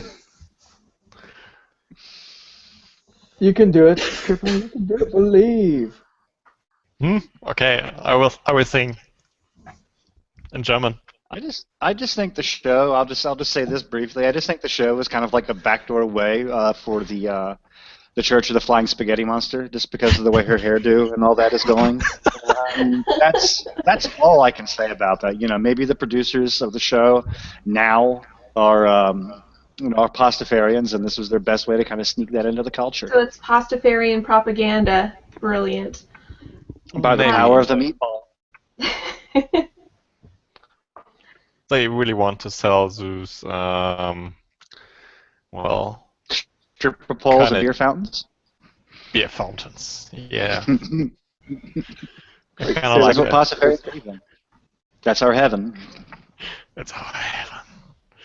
Oh, wait, So what do you guys have to my say about salad dish. Sailor Moon? Oh, well, basically it needs no introduction because it's one of the defining shows or manga of the century, last century anyway. It started the whole female sailor Sentai thing, but I guess I watch it through rose-colored glasses because it's pretty nostalgic for me as someone who watched the original Sailor Moon on television. So while I can't come out and say that, oh my gosh, it's a great show, I definitely love it. And it's beautiful. The character designs are very reminiscent of Takeuchi's artwork in the original manga, which is something that the first Sailor Moon show didn't really have. And it's pretty melodramatic and cheesy and caters to 14-year-old girls, but I don't think that's necessarily a barrier to enjoying the show. I really do like the updated visuals. One thing I don't like, though, is the horrible CGI transformations that they have, because they actually make me nauseous. With all the camera spinning, I get motion sickness if there's 2 transformations in a row. Oh my gosh. It's just that camera spin is killing me. And So, then they do 4 at the same time. yes. And there was, I think, the last episode where all 5 girls transformed right in a row, back to back, and I was just, make it stop. Ugh. So I wish that they had done that by hand, because if it's stock footage, if it's going to be recycled, why not do it by hand? Because the actual hand-drawn animation is very lovely. So I've been watching it too. It comes out every other week, basically, and so it's a slow build-up. And I'm not sure that's to a benefit. One thing I did notice is it looks, how do I put it? It doesn't look well made animation-wise. You look at certain sequences, and certain scenes, and the background is very flat. Like there's almost nothing in the background. So, okay, you skimped on the budget by not putting in backgrounds, by having this gray miasma, I guess, that you can animate from stock footage, and I'm kind of disappointed in the show overall because of that. I think that the property deserves a little bit more love and care and the budget, and it's just not grabbing me. And the use of CG for the transformation sequences, yeah, I'm with you. I don't really care for it. Especially these last couple of episodes, there's been a lot of stock transformation sequences as they get depowered, they power up again. She does her special move, and it's repeated a lot of stock footage, and it's taking up a lot of time. But it's not really. I mean, the story is progressing, but I just feel like it hasn't been animated as well as it should have been. So I'm a little disappointed in the way they're treating this property, and I'm not entirely sure if this is going to bring in a new generation of girls into anime, like they hoped. If this is just drawing in the nostalgia crowd, that's not what Sailor Moon should be doing. And I think it's one of the websites, I think it's the Mary Sue, has been doing a recap of the old episodes as someone is reviewing them, which has actually been enjoyable to read because, well, I did not watch all of the previous Sailor Moons that had been animated. And it's clear that they're going to continue. I think this is a 26 episode property, so it's going to be going on for another 6 months probably to finish up. I'm not sure how far into the story or if they're going to do the entire thing, but clearly the current Moon Kingdom arc is going to be coming to a close with, I think, the next episode. But yeah, I just feel like they really should have done more. So.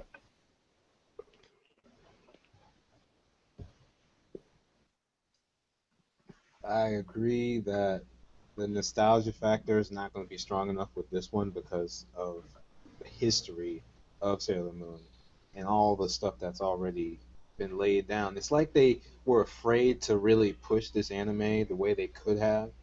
I don't know, maybe they did or didn't have the budget, but I feel like they could have done a whole lot more, especially like you were saying with the transformation sequences. I was just really surprised. I was just like, all right, transformation sequence. I'm just like, that's it. There's no more sparkles and sakura blossoms falling and flipping up and all kinds of stuff. It wasn't quite enough because when I was a kid and I was watching Sailor Moon, I was just like, oh well, I don't know what's going on. That's cool. Yeah. But it's like they didn't really go back and say, okay, let's take this and really improve upon it. It's like they said, okay, let's take that, do it again, one more time, let's do it again. And you're right about that, is that when you're watching the transformation sequences, the way the camera is that it's either zoomed in so far or it's too busy spinning over their heads that you never see the full image of the girl transforming. You just see the end result. And so it doesn't make sense in your head, or at least in my head, it really doesn't. Which transformations do you think were better, Sailor Moon's this season or Twin Tails? Well, I only watched the first episode of Twin Tails, and my brain just dumped that show, so I couldn't really say.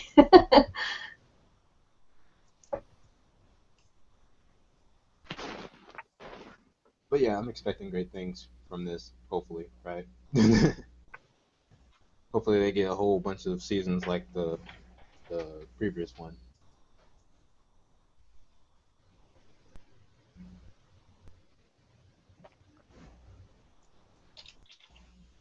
So is that it for this? Yeah. All right. Let's go to our next title. What is this called? Daitoshokan no Hitsujikai? Good job. A library. I'm getting better, man. I'm getting better. So I marked this down on the list because at the beginning I thought this show was no good and it was kind of boring. I mean, it just didn't seem all that interesting. But it's one of the few shows I watched to the end. So surprisingly, it changed how I viewed it, and I was sitting there waiting for each week, going, "What's going to happen?" So, though there's nothing really big about this show, it's hard to really recommend this or even comment on it. What is the genre? It's a harem. It's a harem type anime, and it's I don't even know. It's very bland because the main character is kind of boring. Isn't it He's like always based trying off to of read an books. adult visual novel though, like without the adultness in the anime? I don't know, but like Pretty sure. the character's always reading books because he feels that he'll be able to fit in more if he knows more, and that's why he's always reading. Because of something in the past, and it kind of goes into his past a little bit. Like I guess he had a hard past, something happened, and then you have these things called shepherds that are around, and they're trying to figure out who are the shepherds, what are they, because people are getting emails from them. Then you find out about the shepherds, and the main character gets involved with them. And as the story goes on, you kind of learn the truth about the shepherds and what's their role in this world. And that made it a little more interesting to me, and that's why I kept on watching, because I wanted to learn more about the shepherds and how that was going. But as far as everything else, it was kind of like different girls trying to get with him. All the girls liked him within that one group, and they all relied on him to help solve the problems, try to fix things and what's going on. So And was it mostly drama, like more drama than comedy, or? yeah, I would say it was more drama than there was comedy. But like I said, I can't really recommend this show to anyone. It's not like it was that big or that great, but I surprisingly found it interesting enough to keep on watching. Because you like Opie.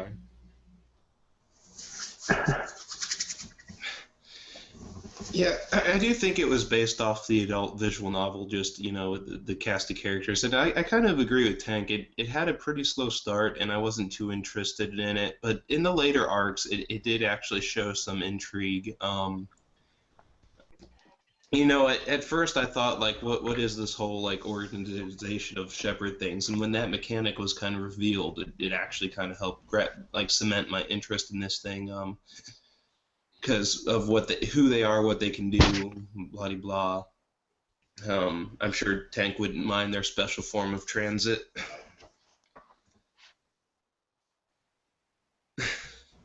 Is it opposite transformation?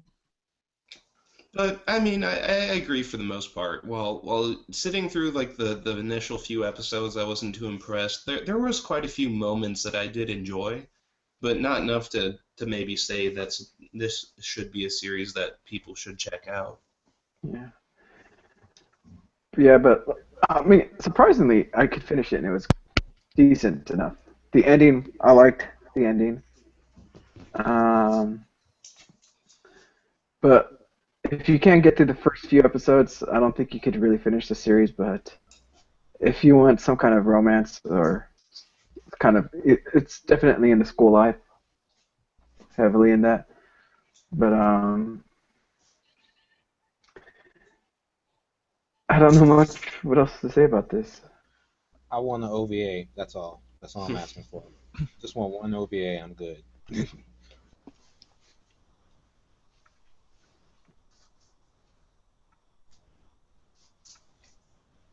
Okay, let's move on, huh? Magic Kaito. I don't have any pictures anymore. How can you Awesome. not? Right. Explains the whole 1412 kid reference. When Goodness. that drags to the season. Really? Just make a picture of the Conan episode with this large Conan on Oh, it, here, and wait. Let me post just change this to what is this? Magic Kaito 1412. Yay! I can't My really God. see the 14 on the leaf, but yeah, I only really wanted to bring the series up not because I was too utterly impressed with it, but mostly, what are you doing now? I'm drawing Kaito. You can talk. What? Don't draw a dick. Don't. What?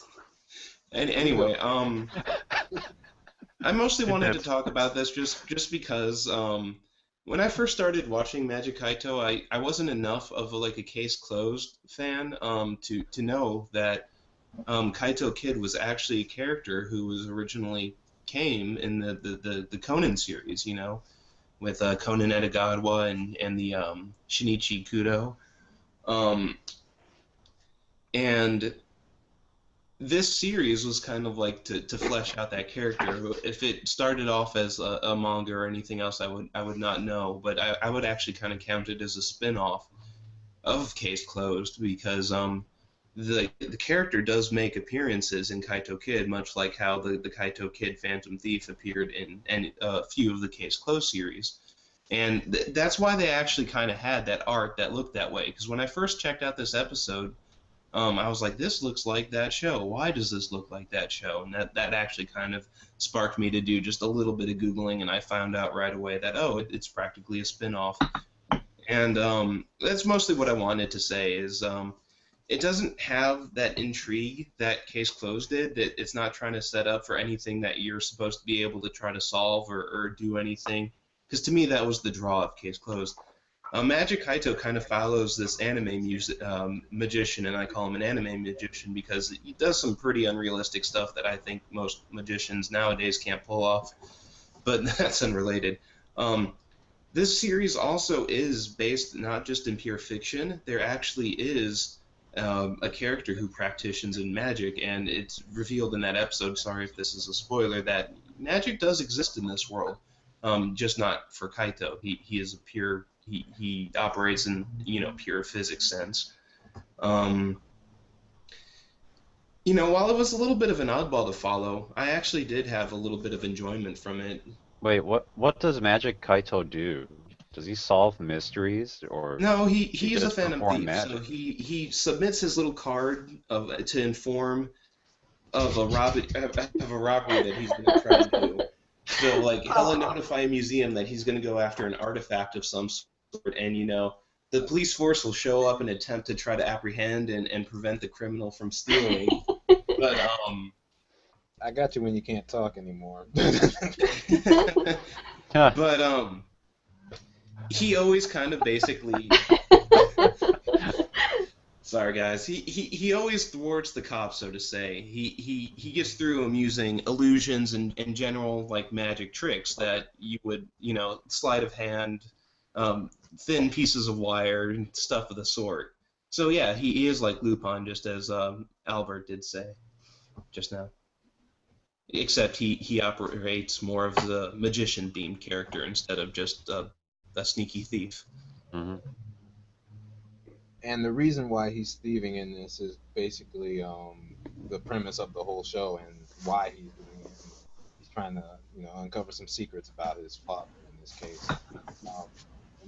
Another thing was from the Conan series, the original one, they had 12 specials about him in the show. So a few of those specials were direct copies in this series. But they made slight changes to the story, so it was interesting to have watched that, then watch this, and just see the little differences that they made in it. But they did a really good job with the animation and between both of them. Is Conan in it? Is he trying to catch Kaito?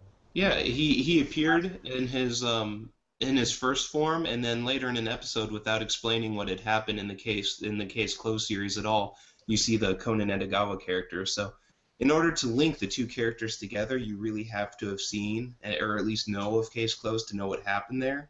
For anyone who just starts watching this premiere, they're going to be like, why is he talking to this kid as though he knows him? So there's like time skips that happens on like Case Closed side events that they don't disclose in this anime. You just kind of have to be a fan to understand like what all happened in the time frame. All right.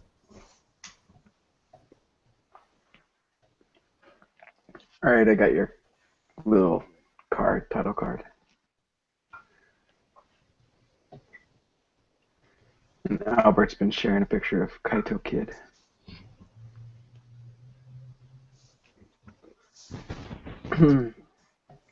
What's the next title? Okami Shoujo, right? Yes. Okami Shoujo Tokuro Oji. I've been hearing quite a few good things about this, but I haven't seen it myself. I think Nick's the one that's... Yeah, Nick's been watching it. And anyone else? No. Let me check the list. No, nobody else was with me. Not that I expected. I only watched maybe 5 episodes. No, that's okay. I was just What's all that? Kahav's like mic might have tanked or something.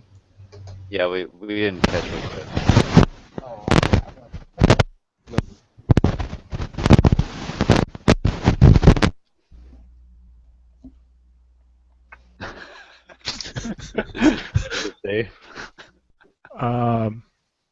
Continue on, Nick. So. All right. Well, without further ado, so to speak, so there isn't too much to say about this series. I solely watched it because I will try to pick a lot of shows from quite a few different genres to cram in to like every season, and this seemed a lot like a shoujo one, and so I kind of watched it under that premise. And it was actually pretty decent. It wasn't great. I'm not going to say go out and watch it, but I didn't have exactly a bad time watching it, which is always enjoyable, because when you don't know what you're in for, and it's not like completely a complete horrible series, it's always kind of nice. I found myself kind of liking the opening and endings of the series in particular. Not in particular. I'm not going to say it's the greatest out there, but it actually did kind of cause me to get a little more enjoyment out of watching it week to week.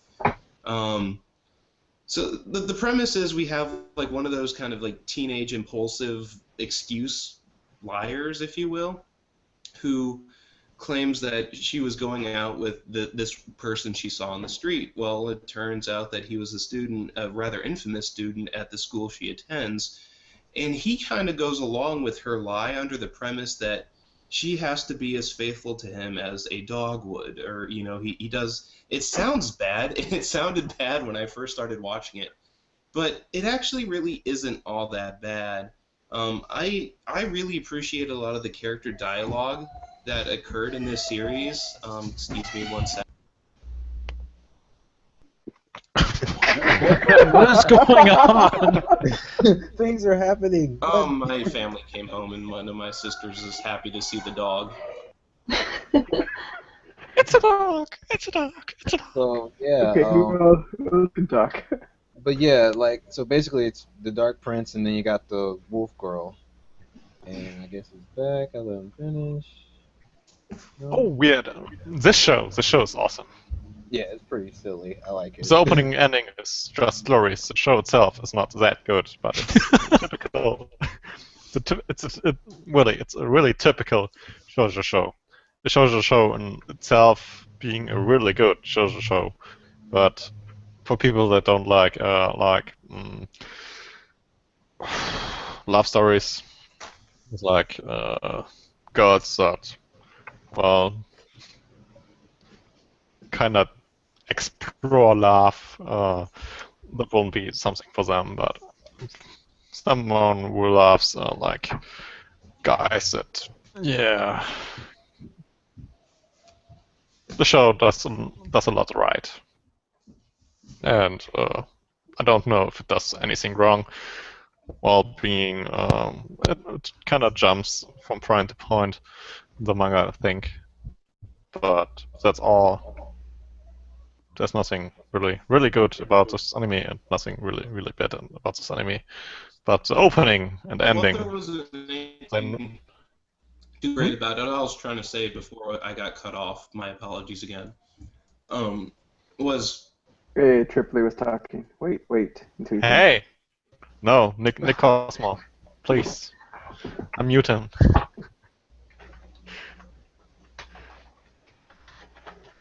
Yeah, he's crying now. As I was just trying to say, is the banterous dialogue that the characters kind of come up with, not just in like the scenarios, but that's kind of what helped draw me to the series. Is that triggered to me is comedy, So I got comedy out of these lines, and I'm sure you're supposed to. But that's all I'm trying to explain is, as bad as the series sound, it's supposed to be one of those kind of, not angsty, but kind of like that comedy. So a lot of it is kind of spur of the moment, and you just kind of have to excuse your way out of it later. So, and yeah, I mean, it's a typical shoujo series, and being such, a lot of people are calling some pretty accurate estimations about it in comments right now. Yeah. Well, the opening and ending, the show. Yeah, the opening and ending are just great. It's pure greatness. The rest of the anime is just, well, average. Maybe good. Is it only 12 episodes? Yep. Yes. Okay. And the ending is, well, not that open. If you know what I mean. They're not dying or anything, but normally a shoujo show ends where, well, the real story begins. But that's not the case. The real story already starts in episode 8 or so. So, yeah, more or less, a little bit more open about love story than the previous shows we had.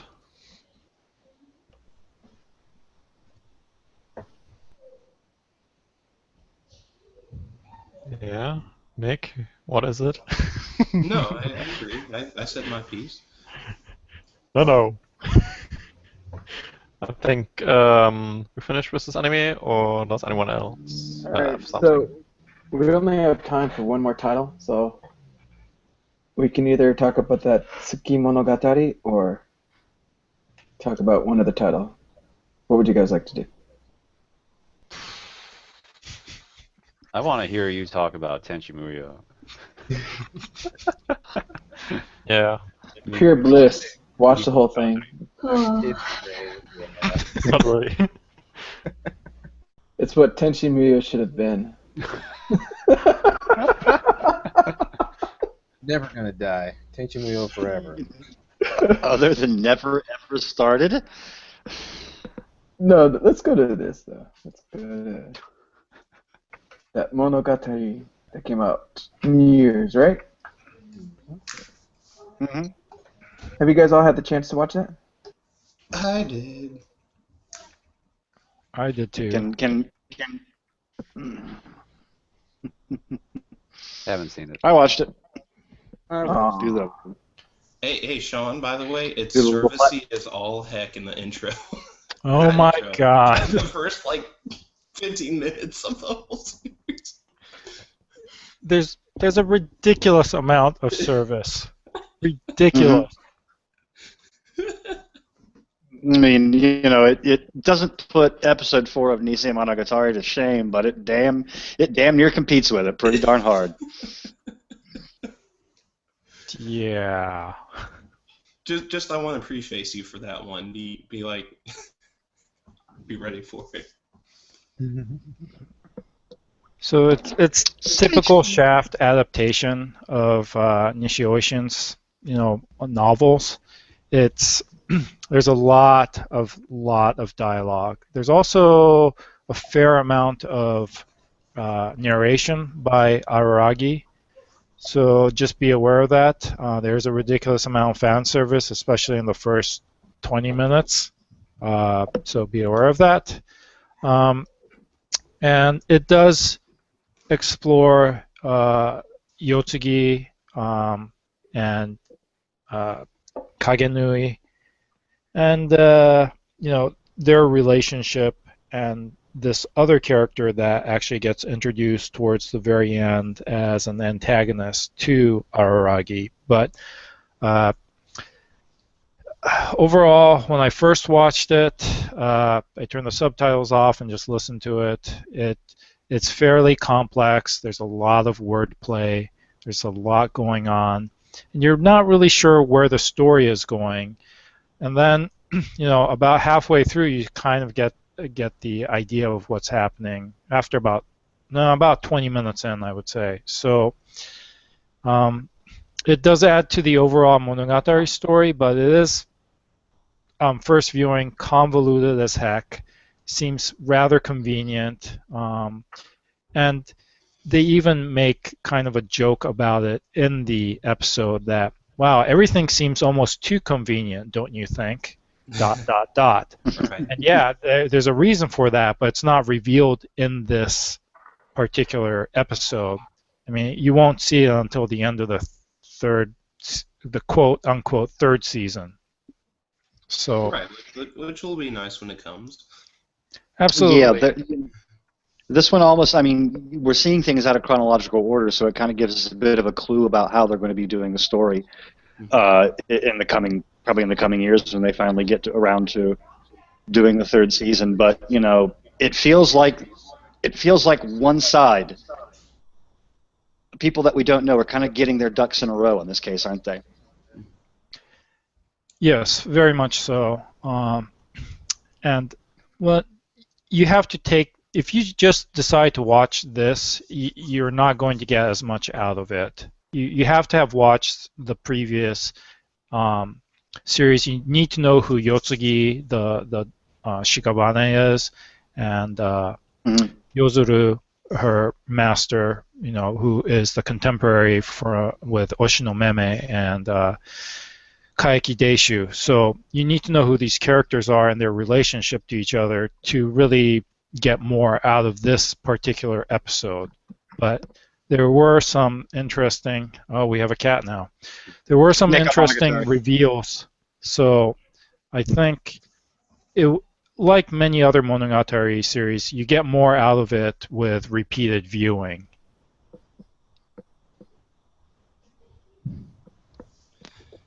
All right, I would just like to add that while I absolutely agree, the tidbit that I wanted to provide about it actually kind of shocked me because the ending theme by this on this series was actually sung by Claris. Now, as you Yes. may remember, that there was some talk about a member leaving Claris, and that actually did happen. While Claris did form originally with Clara and Alice, Alice has since left the group in an attempt to focus on her school life/studies. And a new member called Karen was introduced while not changing the name of this group. This was the first song that they have sung with these two members, and with no longer Alice in the picture. So it was just kind of interesting because I was not expecting to see, Claris around as quickly. I thought that was still going to be in the gray area for quite a while, but Since they've always kind of like been obscure pop stars in that way, changing a member hardly seems that big a deal from the outside looking in when you get right down to it. yeah, for the bigger kind of pop idol groups, but the thing that was always about like Claris was I think that they formed when they were like middle schoolers, and their image has never been seen. Like that in their album artwork, they always depict anime-esque characters with like a color theme. You have a blue theme, and the new character is red. But No, she's supposed to be green. oh, is she green? Yeah. Was the other one red? Yeah, Okay. Karen's supposed to be green, Okay. and she, I guess, was attending the same music school as Clara, so that's how they got to know each other. And after Alice decided to quit, Karen was helping Clara practice duets, I guess, and that's how she ended up getting, the role as her partner. Right, but I just meant like since it had such a younger medium of girls and such a kind of, to me, it seems unique. I can't think of another group who has circumstances much like these or who operates on, on such a similar kind of motif. I'm not like an over fan of their music, but I do draw interest in the group. Like a group like this exists, and they sing pretty not exclusively for anime, but they do contribute a lot of their actual music to anime, so that makes me kind of appreciate them. So I have enough appreciation to at least look into it at that level. Yeah, I would say most of their songs, their better songs are anime songs. Yep. And if you get their album, the songs that don't really strike you as, that's not bad, but it's not great, those are like their normal songs. So I don't know if it's because of the impression, because you have some imagery in mind, or if that's just the songwriting that their producers give to them. The songs that they give to them are higher quality that come from anime songs, but that's kind of how I feel about it. But yeah, I mean they have done a ton of anime song and are relatively popular within this niche of anime songstresses.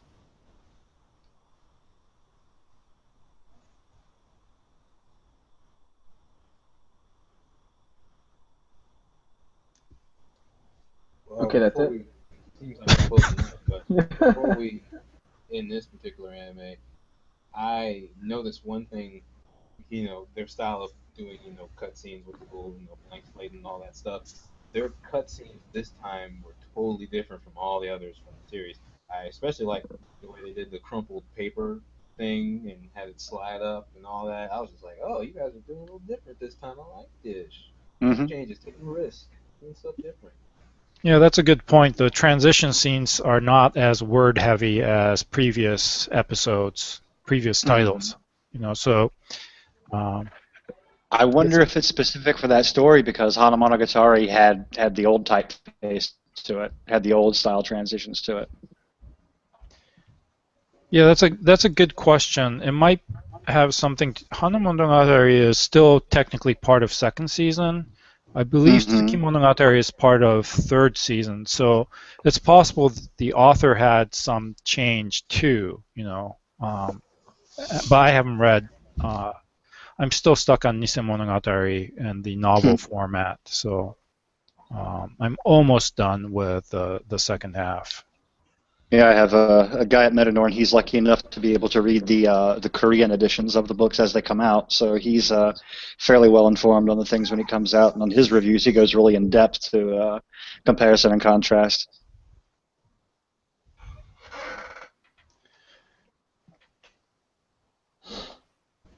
All right.